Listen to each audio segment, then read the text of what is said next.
उदु उदिया खरारे भी बीजेपी नेता कर्मी सभा प्रभाव पकाउछि 2024 निर्वाचन उपरे।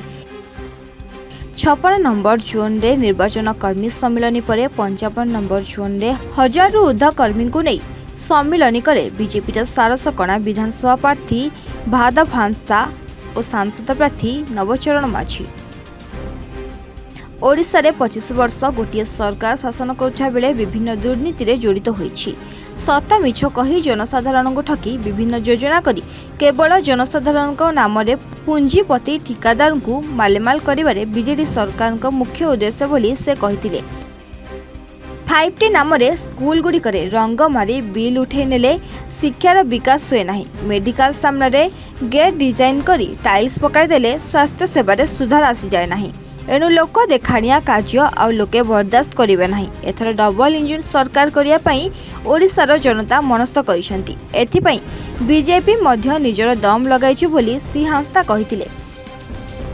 पूर्व सूचना अनुसार आज अपराह्न 11टा समय बीजेपी विधायक और सांसद प्रार्थी सारसकणा ब्लॉक 55 नंबर जोन गोलापमणि स्थित ओमकार मठ सम्मुख पहुंची। आसंता निर्वाचन में विधानसभा प्रार्थी भाव भादव हांसदा को समर्थन देवा सहित सांसद प्रार्थी नवचरण माझी को फूल भोट दे जययुक्त करने को लोकंकु आह्वान देथिले। एही अवसर में विभिन्न ग्रामर बीजेडी कर्मी बीजेपी जोग दे बीजेपी को निश्चिंत विजय करे बोली संकल्प नेइथिले। सबुठारु आश्चर्यर विषय होछि मिशन शक्ति एसएचजी ग्रुप नाम रे बीजेडी महिला मानकु दाबी करुथिया बेले 1000 रु ऊर्ध्व कर्मी मध्य सर्वाधिक महिला रहितिबा देखिबाकु मिलिथिला। जेतेबेले कि बीजेडी को भोट न देबाकु महिला माने निजे नारा देथिले। सेहीपरि बीजेपी चलित निर्वाचन में पुणी सांसद भाव लोक नवचरण माझी को जिताइबे ए विश्वास रही बोली बीजेपी प्रार्थी कहिथिले। निश्चित मात्रा भारतीय जनता पार्टी अच्छी एवं आमे माने मध्य हमर बड़ भाई नव भाई जे लोकसभा प्रार्थी अछंती मु मध्य उत्साहित छु एथि पई कि आज हमर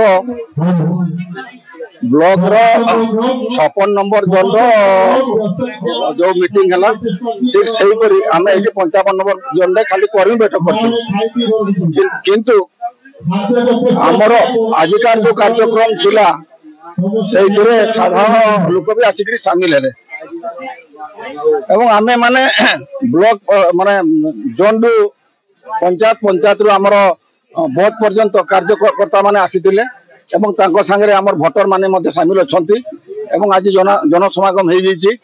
देखो आज जो प्रकार समावेश मु देखली एटा कर्मी सम्मेलन आमे डाकिथिलु किंतु एटा गोटे साधारण सभा भलिया मते लागिला।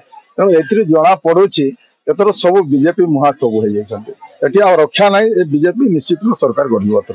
देखंतु जो प्रकार भाव से दायित्व रे थिले बहुत डेवलप हेइथांता मयूरभंज बहुत डेवलप हेइथांता किंतु आज से मदड़ आ से नागरा ये प्रकार खाली देइकरी ये अंचल विकास हेबो नाही। तेणु जो प्रकार आदिवासी विकास जो जगह हेइथांता से जगह से माने करि नांती मदड़ ध्वंसा दे देले एठी विकास हेबो नाही।